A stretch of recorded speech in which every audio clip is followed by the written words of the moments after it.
यो हो राजा भोजको महान राज्य, जहाँ सबै मानिस बुद्धिमान, शान्त र ज्ञानले भरिएका थिए। एक दिनको कुरा थियो।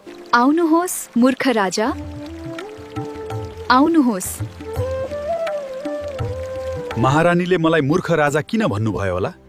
रानी त विदुषी हुन्, पक्कै केही कारण हुनुपर्छ। के होला त्यो कारण?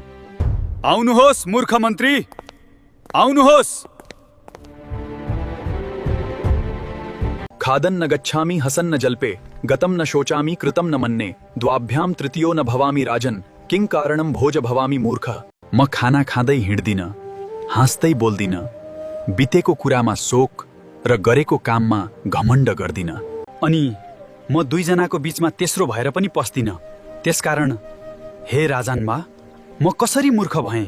राजा भोजको यो कथा हजुरलाई कस्तो लाग्यो? मलाई आशा छ कि यो कथाले तपाईँको दिन राम्रो बनाउनेछ र तपाईँलाई केही नयाँ कुरा सिकाउनेछ।